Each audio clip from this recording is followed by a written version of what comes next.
What's going on, guys? Welcome back to my channel. Today I just wanted to quickly go over something that I get asked a lot about, and that question is how to count your macros.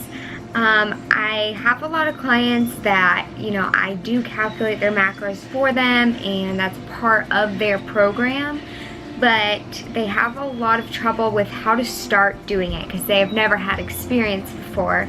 So that's mainly why I am making this video, because I want to have a video that my clients can reference, and also just for anyone else who's just beginning to track their macros, try to eat healthier, just to kind of break it down and make it a little bit easier.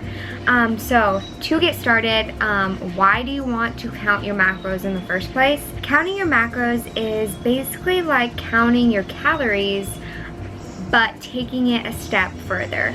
And it's great to count your calories if you're just starting out or if you want to eat intuitively. But I think it's really great to start tracking your macros whenever you're first starting your fitness journey, just because it kind of gives you an idea of how much food you should be eating, what serving sizes look like, and how to optimize your health and optimize the amount of food you're putting into your body.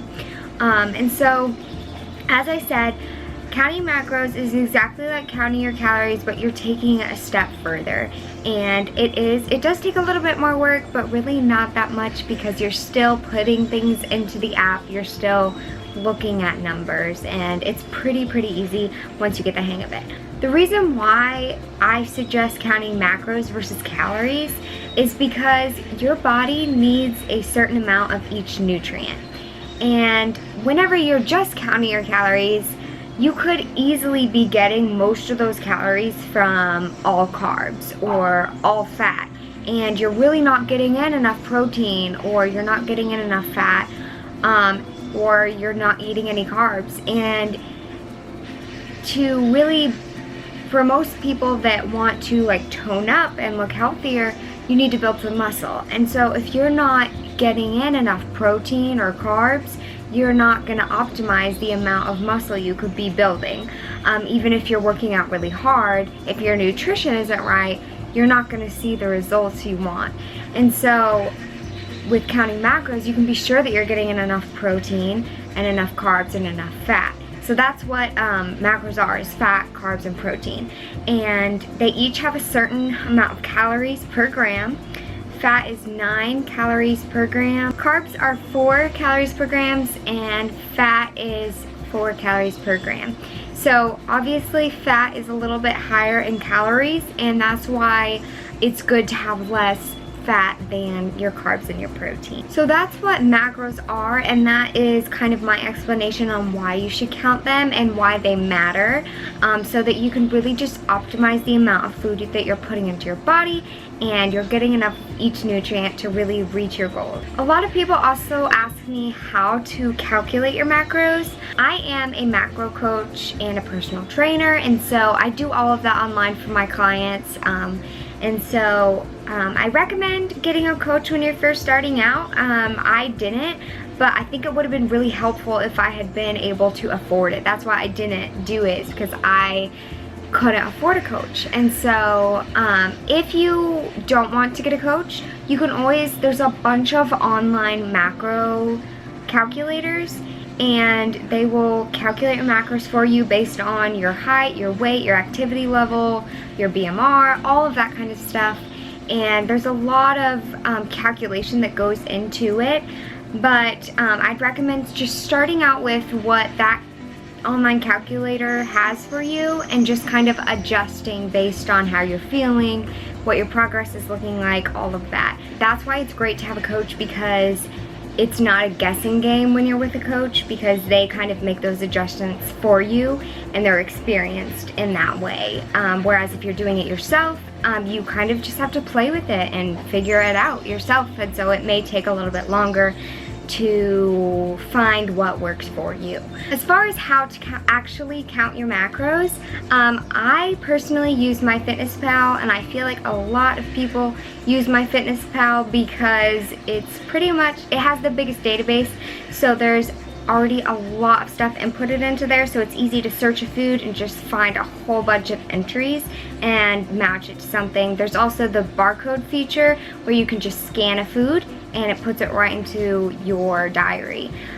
So I'm gonna go ahead and open up MyFitnessPal. Okay, so right now I haven't actually put anything in. It's the morning, so I haven't put anything into my entry, but I use MyFitnessPal and it shows you, you input all of your foods and then you click nutrition and it gives you an overview of all your protein, carbs, fats, your calories, and then fiber, sugar, sodium, all the vitamins, everything.